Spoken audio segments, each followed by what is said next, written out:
So let me do a hopefully fairly efficient review of Drgn and Blds novellas by Aliette de Bodard. I was pointed this way by Vitka of One Book, One Review, and I'll put a link down to her channel down below. And let's just talk about these books, these novellas. Number one, Of Dragons, Feasts, and Murderers. Number two, Of Charms, Ghosts, and Grievances. It's a spin-off of the Dominion of the Fallen series, which I haven't read.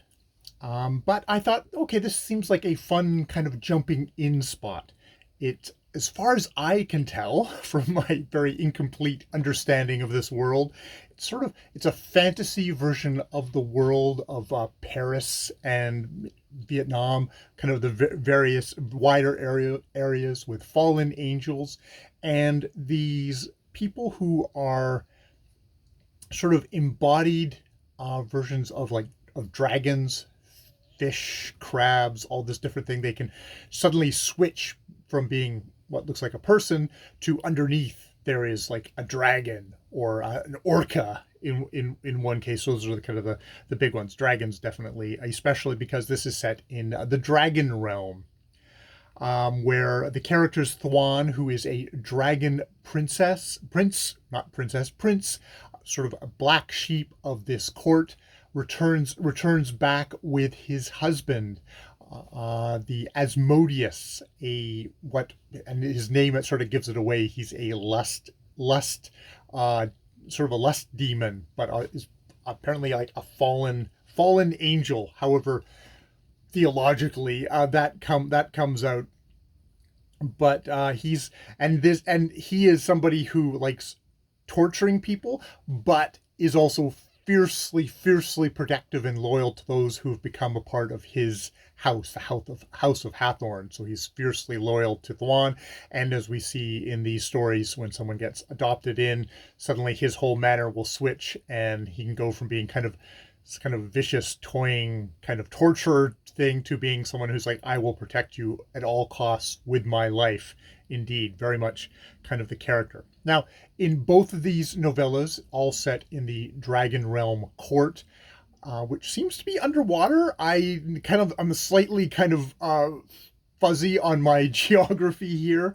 They have to investigate in both books. In both novellas they investigate murders which are highly sensitive, political in nature, and they, as outsiders now, Thwan as an outsider who, regardless of that, knows the court very intimately, are tapped to investigate these murders. So, I liked, especially in the first novella, I liked getting lost in the story and being kind of lost. Like, I'm trying to figure out what the hell's going on here. There was not kind of like a lot of hand holding. Now, in the second book, there was actually a lot of hand holding. There were a lot of explanatory little paragraphs that got dropped in, which is like kind of help me kind of connect the dots in the first story. But it's odd that it's in the second second novella of Charms, Ghosts, and Grievances. Suddenly, it's almost like you wonder if Of Dragons, Feasts, and Murders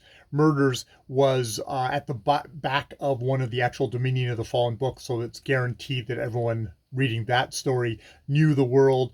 But maybe for the other one, it was published somewhere else, so there was more explanatory stuff. It's just kind of like a weird kind of a whiplash there. Now, the big star of these novellas is the relationship between Thwan and Asmodeus. They have a very kind of sexy, complicated, sometimes kind of feeling wrong relationship, where Asmodeus uses his powers in ways that are kind of sometimes are like they're not consensual, but also kind of, well, at least for my taste, kind of hot. But there's also this highlighting of the power imbalance between them, and kind of a complicated histories that you're getting there, very much using kind of our real world thing of Vietnam being colonized by France. But there's this kind of a flip here where it feels like Thwan is the one who is the kind of I'm a colonizer and I don't think there's any problems in the world and I have all this kind of privilege, where Asmodeus, who reads is kind of very as European, is the one who seems kind of the aggrieved and damaged, and you're making assumptions about this sort of stuff that Thwan is kind of put on his foot. So it's kind of exploring it from that perspective. It's flipping things to hopefully, especially kind of someone who's a Western reader like myself, maybe try to kind of grasp that stuff more. So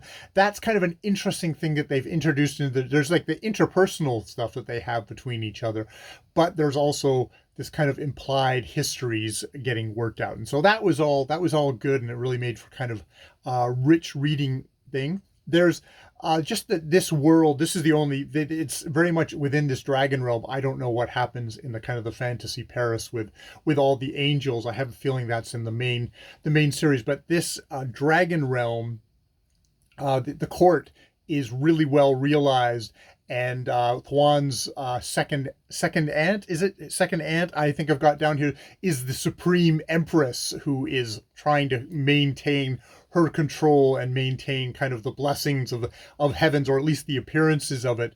And there's a really fun dowager empress, who is almost as, it really takes a liking to Asmodeus, because they're both equally as vicious and murderous about like how they would solve things, which is, kill everybody and sort out sort out sort out, let sort everything else out later. Now the thing with these novels is its weakness, or it's the kind of the sad fact of a lot of novellas that get written to nowadays, especially ones that are by established fantasy authors who are toiling away on a bigger series. It's like, is this actually a actual standalone story, or is it sort of just marketing for the main series? Does it stand on its own? Are fans outside of the series going to be, get anything from this? Or, is it a good marketing thing to draw people like me into the main series? And I guess it sort of succeeds in that I did enjoy these series, but there's some ways that they felt like these are like really solid episodes of a TV show, but it's like just episodes of the TV show. It isn't like kind of the main story. I do feel like I got a snapshot, but I don't know if I got anything.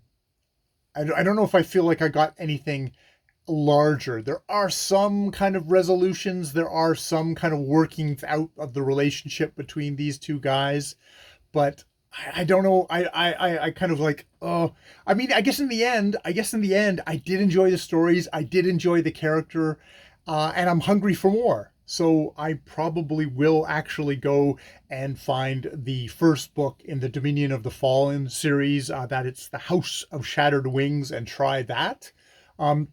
I've heard kind of semi-mixed things, like maybe it's a little bit hard to get into, but maybe having gotten these two novellas under my belt will help that process along.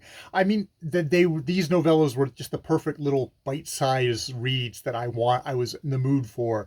They're not too challenging, but they're also kind of just fun and interesting, and I enjoyed myself. So yeah, Vitka, I enjoyed myself reading these two stories. I'm glad you pointed me that way.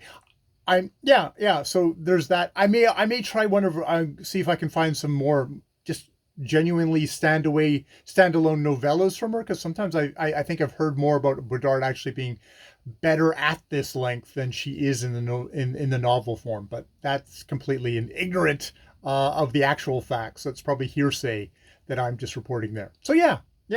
That is my review of the two Drgn and Blds novellas, of Dragons, Feasts, and Murderers, and of Charms, Ghosts, and Grievances. All right, I've been Jay. More videos later.